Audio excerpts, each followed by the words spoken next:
Assalamualaikum warahmatullahi wabarakatuh. Pada hari ini, saya dan Dania akan membentangkan tajuk pendidikan syariah Islamiah iaitu Usul Fiqh Am dan Has. Pertama sekali, saya ingin menerangkan tentang pengertian lafaz am. Pengertian lafaz am pada segi bahasa merupakan satu perkara yang merangkumi berbilang-bilang. Manakala, pada segi istilah pula, lafaz yang merangkumi kesemua perkara yang sesuai bagi lafaz tersebut tanpa ada batasan. Seterusnya kita tengok kepada bentuk-bentuk lafaz am. Baiklah, bentuk-bentuk lafaz am ada 7. Yang pertama, lafaz al-jumu', lafaz mufrad dan jamak bagi segi idhafah, isim syarat, man, ma, ayu, aina, isim mausul, isim istifham, lafaz mufrad dan jamak daripada segi alif lam al-istighraqiyah dan juga lafaz nakirah. Baiklah, kita tengok kepada dulu alfaz al-jumu'. Baiklah, apa tu alfaz al-jumu'? Alfaz al-jumu' ni bermaksud lafaz yang menunjukkan maksud seluruh, semua ataupun setiap. Lafaz ini termasuklah kullu, jami'un, kafah, qatibatan, ammah, ma'asyirah dan ma'syarun. Baiklah. Contohnya, dalam firman Allah dalam surah At-Tur yang berbentuk kullu, iaitu artinya setiap orang terikat dengan apa yang dilakukannya. Lafaz kullu ini membawa maksud menunjukkan makna yang umum, iaitu setiap manusia terikat dengan amal yang dikerjakan. Seterusnya, ma'asyirah daripada hadis Rasulullah yang artinya kami semua para nabi tidak diwarisi harta kami. Yang bermaksud ma'asyirah ini adalah makna yang umum, iaitu umum kepada semua para nabi. Iaitu semua para nabi tidak diwarisi harta mereka. Yang ketiga, kafah dalam surah At-Taubah artinya dan perangilah kaum musyrikin seluruhnya sebagaimana mereka pun memerangi kamu seluruhnya. Lafaz kafah ini menunjukkan umum kepada semua kaum musyrikin, iaitu seluruh kaum musyrikin untuk diperangi. Jadi kesimpulan dalam alfaz al-jumu' ni bermaksud keseluruhan yang umum. Semua yang perkara ataupun setiap perkara yang umum. Nak ditujukan kepada perkara itulah. Nak diumumkan. Seterusnya, kita pergi kepada lafaz mufrad dan jamak yang dimakrifatkan alif lam al-istighraqiyah. Baiklah. Kita tengok dia ada dua jenis, iaitu mufrad dan juga jamak. Bagi segi mufrad iaitu wasariku wasariqah dalam surah Al-Ma'idah yang membawa maksud kepada lelaki yang mencuri dan perempuan yang mencuri, iaitu semua orang yang mencuri. Diumumkan kepada semua orang yang dicuri akan dipotong tangan. Daripada segi jamak pula, al-mutallaqat iaitu isteri-isteri yang diceraikan, menunjukkan semua wanita yang ditalak itu dia umum dan khususkan kepada semua wanita yang ditalak. Hendaklah menunggu dan dengan menahan diri mereka daripada berkahwin selama 3 kali suci daripada haid. Selain itu, ada juga isim syarat, iaitu termasuklah man, ma, ayu dan juga aina. Baiklah, man ini adalah dalam surah Al-Baqarah, iaitu artinya, maka sesiapa antara kamu yang menyaksikan anak bulan Ramadan, maka hendaklah dia berpuasa pada bulan itu. Man dalam surah ini, dia menunjukkan sesiapa sahaja. Sesiapa sahaja yang melihat anak bulan, mestilah kena berpuasa. Sebetullah maksud dia. Dan daripada isim istifham pula, iaitu daripada surah Al-Anbiya, artinya mereka bertanya, siapakah yang melakukan perbuatan yang demikian terhadap Tuhan-Tuhan kami? Siapakah menunjukkan man, itu sesiapa kepada dia tunjukkan soalan itu kepada seseorang. Siapakah? Seterusnya kita pergi kepada lafaz mufrad dan jamak yang dimakrifatkan kepada idhafah. Okey.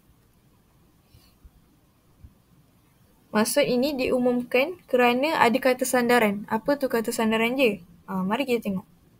Sebenarnya kat mufrad ni kan, kita tengok dekat hadis Rasulullah, huwa at-tahuru ma'uhu al-hillu maitatuhu. Kat sini maitatuhu tu adalah semua jenis bangkai laut, hidupan air adalah halal. Nak dikatakan hadis ni lah. Maitatuhu ni, dia punya kata sandaran dia ialah hu. Baiklah, hu ni dia bersandarkan kepada ma'uhu. Maitatuhu ni kan bangkai kan. Jadi sandaran dia adalah kepada ma'uhu, iaitu air, iaitu dikatakan bangkai laut lah, hidupan air. Seterusnya kita tengok kepada jamak, iaitu auladikum, yang membawa maksud semua anak kandung akan mewarisi harta pusaka. Dekat sini kata sandaran dia kum, iaitu kepada mereka. Itu mereka siapa? Anak-anak kamu. Dia nak khaskan dan umumkan lah kepada setiap pihak tu. Dan lafaz nakirah terdapat juga ada 3. Lafaz nakirah ada 3 bentuk, iaitu bentuk penafian iaitu lam an-nafiyah, bentuk larangan lam an-nahiyah, dan juga insyarat, bentuk syarat. Baiklah, kita tengok kepada bentuk penafian. Daripada sabda Rasulullah, la wasiyatan liwarithi, yang ertinya tiada sebarang jenis wasiat kepada ahli waris. Wasiat kat sini menunjukkan semua jenis wasiat tidak dibenarkan kepada waris. Itu dia menafikan kat situ. Seterusnya kita pergi pada lam an-nahyah, iaitu bentuk larangan.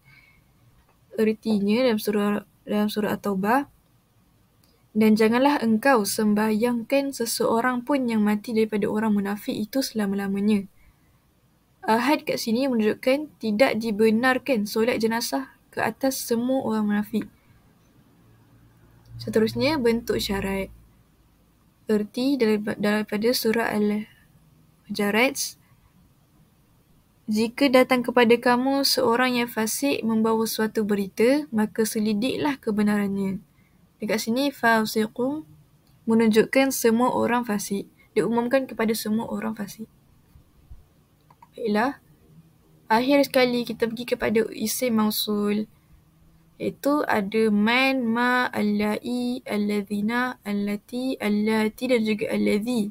Dekat dalam buku teks, dia tetapkan kepada man, ma dan allai. Baiklah, kita tengok kepada man dekat surah Ar-Ra'd, iaitu artinya dan kepada Allah bersujud segala yang ada di langit dan di bumi. Man dekat sini menunjukkan kepada semua benda yang ada di langit dan di bumi perlu bersujud kepada Allah. Man kan siapa kan? Lah, maksudnya sesiapa yang ada di langit dan juga di bumi. Itulah. Kalau ma pula, artinya daripada surah An-Nisa, dan dihalalkan bagi kamu perempuan-perempuan selain yang tersebut. Ma kat sini menunjukkan dihalalkan semua perempuan selain yang telah disebut. Ma kepada semua perempuan. Allai pula, artinya dan perempuan-perempuan yang putus haid, jika kamu ragu-ragu terhadap tempoh iddah mereka, maka iddahnya ialah 3 bulan. Dan demikian juga iddah perempuan-perempuan yang tidak berhaid. Dan daripada surah At-Talaq, allai dekat sini dia membawa maksud kepada semua perempuan yang tidak ada haid. Ditegaskan kepada semua perempuan yang tidak ada haid. Baiklah, itu saja. Okey, seterusnya ialah lafaz khas. Okey, apa dia lafaz khas? Okey, lafaz khas ni ialah sesuatu yang khusus, terbatas ataupun terhad. Ataupun dari segi istilah dia, lafaz menunjukkan makna khusus bagi satu perkara, sama ada nama khas atau bilangan tertentu. So, kita boleh dapat dari sini ialah lafaz khas ni ialah lafaz yang khusus pada satu perkara. Okey, sebagaimana contoh dia, lafaz asyarah dalam firman Allah, فَكَفَّارَتُهُ إِطْعَامُ عَشَرَةِ مَسَاكِينَ. Okay. Lafaz asyarah menunjukkan maksud dikendaki secara qat'i, dan kata lain tidak ada kemungkinan penambahan atau pengurangan pada bilangan tersebut. Maksudnya, lafaz ni ialah lafaz yang khusus. Lafaz dia khusus disebabkan adanya perkataan asyarah yang mengkhususkan lafaz tersebut.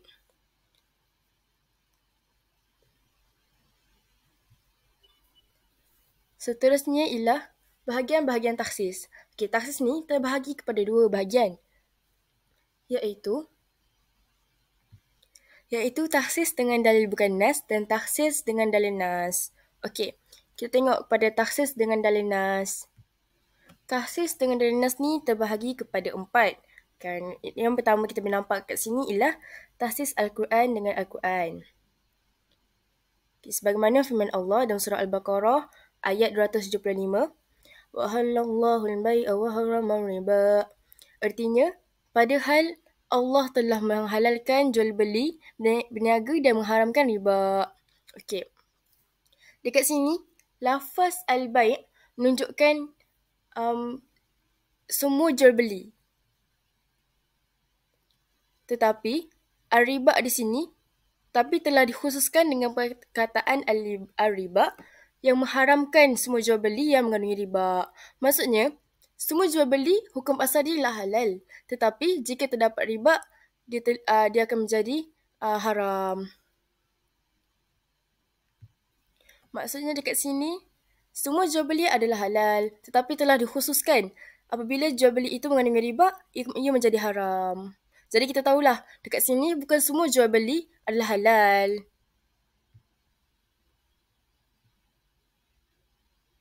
Okey, kita pergi kepada jenis seterusnya, takhsis Al-Quran dengan hadis. Okey, dalam firman Allah dalam surah Al-Ma'idah ayat 3, Hurimat alaikumul maitatu waddam. Artinya, diharamkan kepada kamu memakan bangkai dan darah. Okey, kita dapat kat sini, lafaz al-maitah maksudnya ialah bangkai.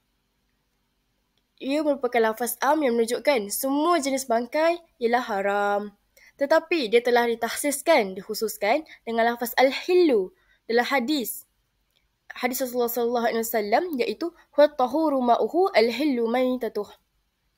Maksudnya, air laut ialah air yang suci dan halal bangkainya. Maksudnya tadi firman Allah menyatakan bahawa bangkai itu adalah haram, tetapi telah dikhususkan oleh hadis Nabi sallallahu alaihi wasallam di mana al-hillu, bangkai daripada lautan, ialah halal.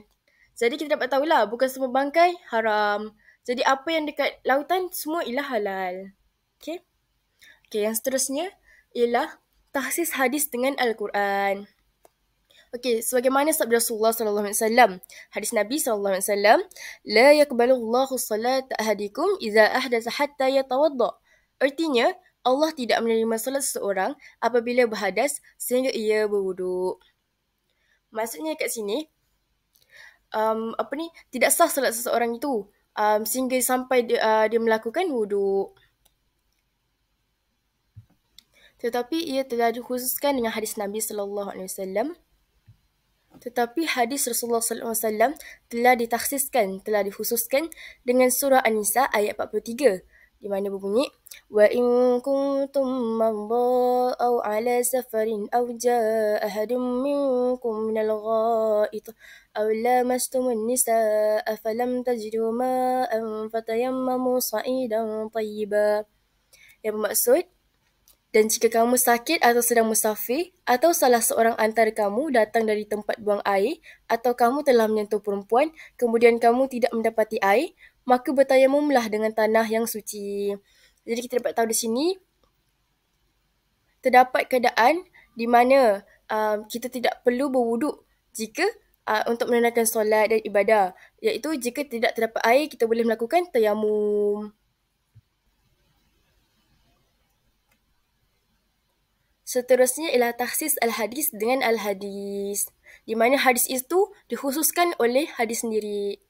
Okey, sebagaimana sabda Rasulullah sallallahu alaihi wasallam, "Idza kana al-ma'u qullataini lam yahmil al-khabas." Apabila air itu mencukupi 2 kolah, ia tidak najis.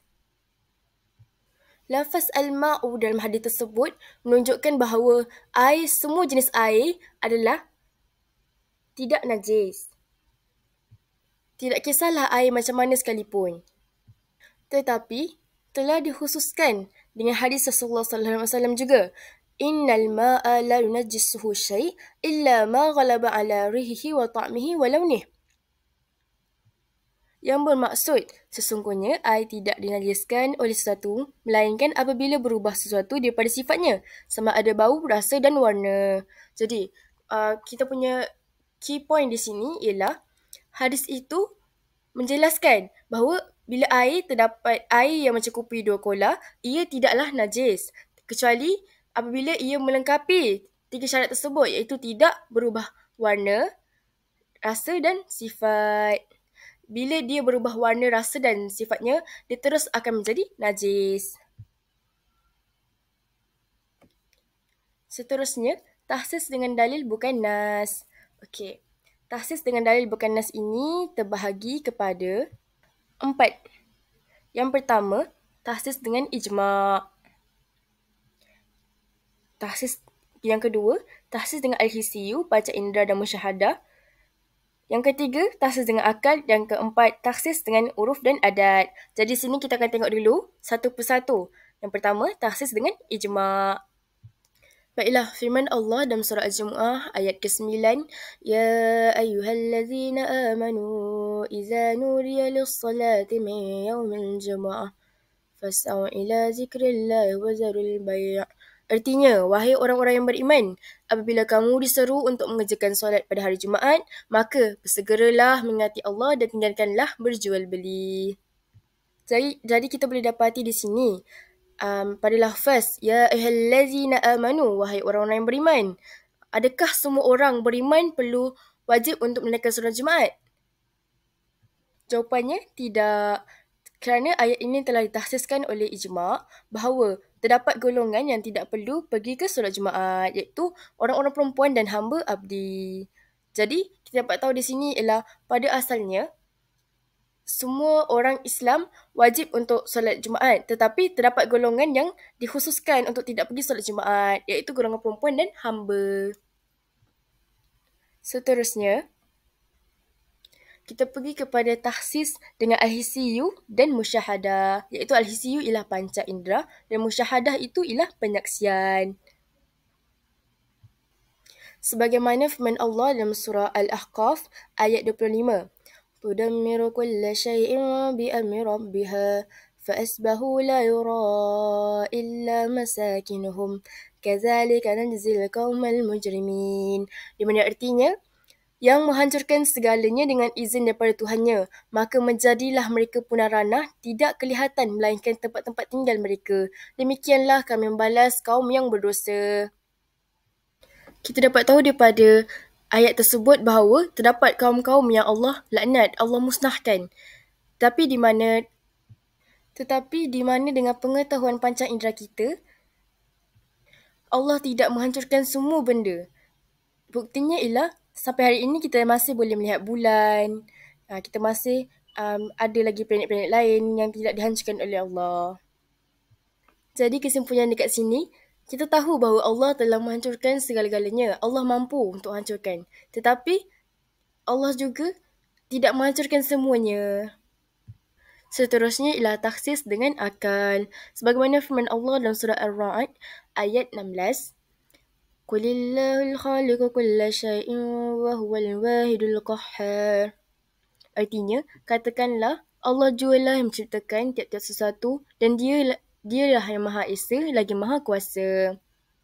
Baiklah, daripada ayat ini, berdasarkan pengetahuan kita, Allah telah menciptakan semua benda. Tetapi Allah tidak menciptakan zatnya sendiri. Jadi kat sini kita dapat tahulah bahawa zat Allah bukan dicipta oleh dirinya sendiri. Seterusnya, tahsis dengan uruf dan adat. Okey, sebagaimana firman Allah, Inni wajadtu nimra'atan tamlikuhum wa utiyat min kulli syai'in wa laha 'arsyun 'azim. Artinya, sesungguhnya aku dapati seorang perempuan memerintah mereka dan ia telah diberikan kepadanya serba sedikit daripada tiap-tiap sesuatu dan ia pula mempunyai singgasana yang besar. Surah An-Naml ayat 23. Okay, kita dapat tahu di sini, pada ayat ini yang dinyatakan ialah Balqis, iaitu ratu pada zaman Nabi Sulaiman. Okey, di dalam ayat ini terdapat lafaz kulli, iaitu maksud ialah segala-galanya. Kulli ini juga merupakan lafaz jamak. Di sini menunjukkan perumpamaan bahawa Balqis ni mempunyai segala-galanya, tapi tidak termasuk kerajaan Nabi Sulaiman.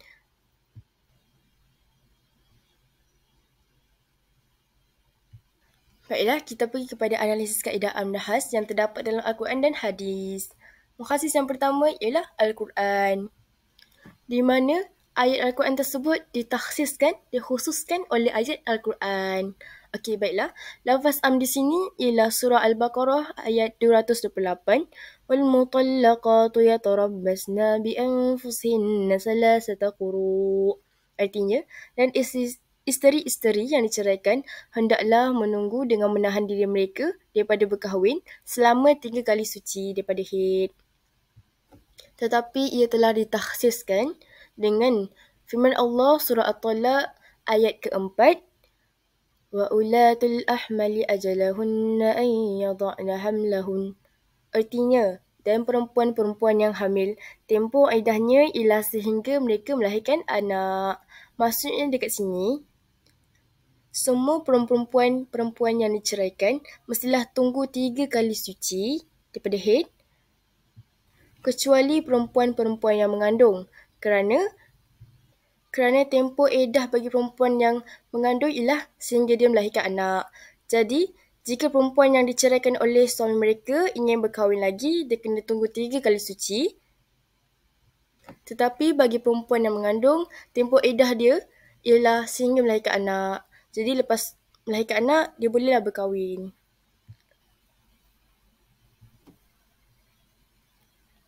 Mukhasis yang seterusnya ialah hadis, di mana firman Allah dalam surah Al-Ma'idah ayat ketiga iaitu hukum memakan bangkai dikhususkan dengan hadis Rasulullah sallallahu alaihi wasallam, di mana firman Allah berbunyi hurimat alaikumul maitatu waddam, artinya diharamkan kepada kamu makan bangkai dan darah. Tetapi telah dikhususkan dengan sabda Rasulullah sallallahu alaihi wasallam, huwa tahuru ma'uhu al-hillu maitatuh, air laut ialah air yang suci dan halal bangkainya.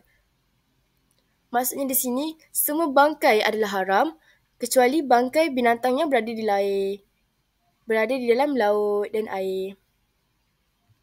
Oleh itu, jelaslah bahawa hadis Nabi SAW telah memperincikan bangkai mana yang halal untuk dimakan.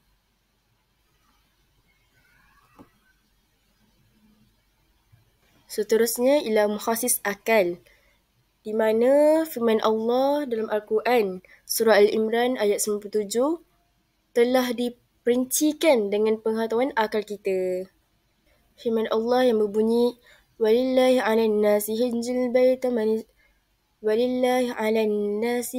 baita man istata'a ilaihi sabila. Artinya, dan Allah mewajibkan manusia mengerjakan ibadah haji dengan mengunjungi Baitullah, iaitu sesiapa yang mampu sampai kepadanya. Lafaz man istata'a iaitu sesiapa yang mampu, diperincikan dengan akal kita, iaitu terdapat golongan yang tidak ditaklifkan untuk menunaikan haji, iaitu golongan kanak-kanak dan orang gila. Seterusnya, al-hissiyu dan musyahadah, iaitu al-hissiyu ni ialah panca indera dan musyahadah ialah penyaksian. Okey, apakah lafaz am dalam hissiyu dan musyahadah ni? Iaitu firman Allah dalam surah Al-Ahqaf ayat 25. Tudammiru kulla syai'in bi amri rabbiha. Awan yang menghancurkan segalanya dengan izin daripada Tuhannya. Tetapi kita punya panca indera, deria, dapat mengesahkan bahawa bumi, bulan tidak dihancurkan oleh Allah.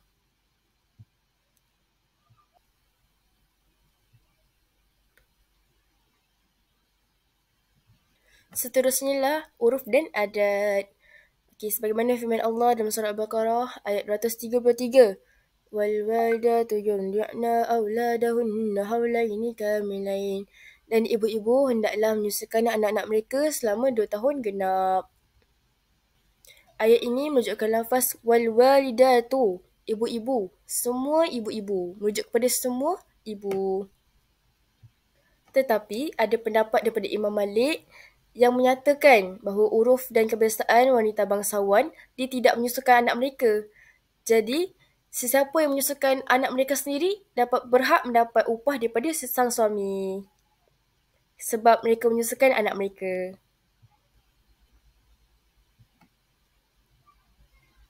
Okey. Seterusnya kita masuk pula kepentingan am dan khas. Okey, apa dia kepentingan am dan khas ni? Kenapa penting kan untuk kita mempelajari usul fiqh am dan khas ni? Baiklah, kepentingan pertama ialah kita dapat mengaplikasikan lafaz am dan khas ni pada hukum-hukum cabang yang betul. Maksudnya dekat sini, kita dapat tahu satu hukum tu, tapi kita boleh memperincikan. Oh, ada yang boleh, ada yang tak boleh.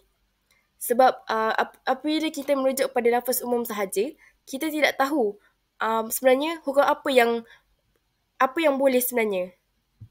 Jika kita tidak belajar lafaz am dan khas ni, kita mungkin tidak tahu bahawa lafaz umum itu telah diperincikan, telah dikhususkan untuk satu perkara.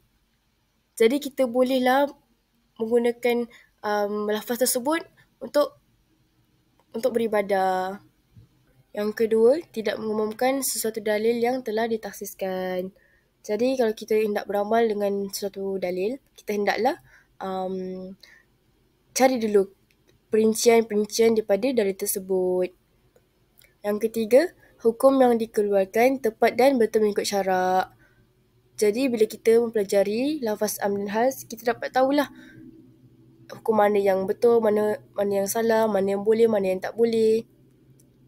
Sebab pada asalnya, yang benda yang umum tu seperti umum yang kita ketahui, rupanya terdapat penjelasan di situ. Terdapat hukum yang boleh ataupun tidak boleh. Ada yang telah diperincikan. Seterusnya, kita masuk pula kepada ruang lingkup pelaksanaan hukum syarak menggunakan lafaz am dan khas yang terdapat dalam Al-Quran dan hadis. Okay. Seperti mana yang kita ketahui, am dan khas ni terdapat dalam Al-Quran dan juga hadis. Jadi, am dan khas ni penting jugalah untuk kita belajar. Okay, yang kedua, bagi penggunaan lafaz am, jumhur ulama berpendapat makna lafaz am hanya boleh diamalkan setelah berusaha mencari dalil yang mentaksis dan hampir yakin tidak ada yang mengkhususkannya.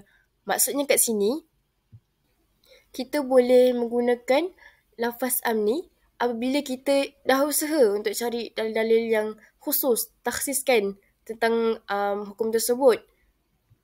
Dan kita yakin bahawa tidak ada yang khususkan, so kita boleh gunalah lafaz am tersebut.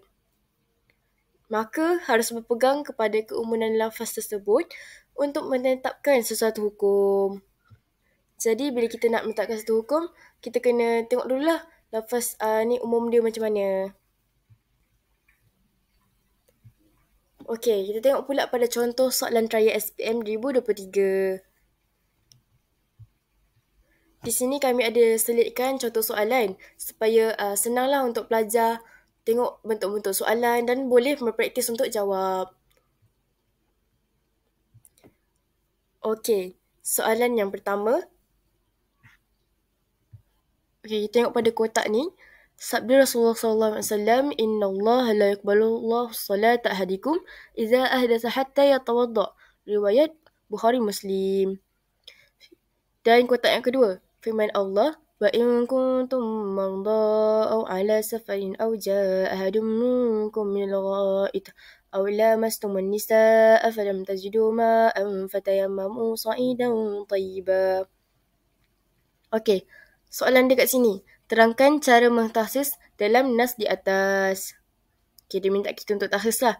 Kita pergi kepada soalan berikutnya.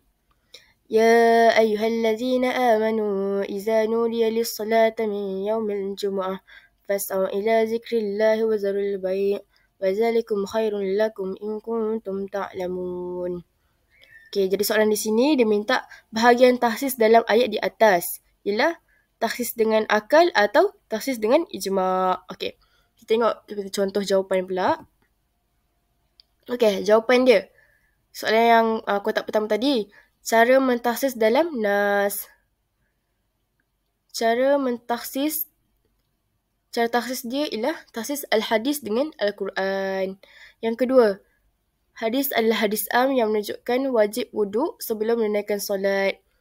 tetapi ditaksiskan dengan ayat Al-Quran supaya bertayamum ketika keadaan air. Okay, tengok balik soalan tadi. Okay, ni soalan dia. Inna Allah la yakbalu salata ahadikum iza ahata yatawadda. Berwuduk sebelum solat. Okay, wa in kuntum marda ala safarin aw ja'akum minal ghaid.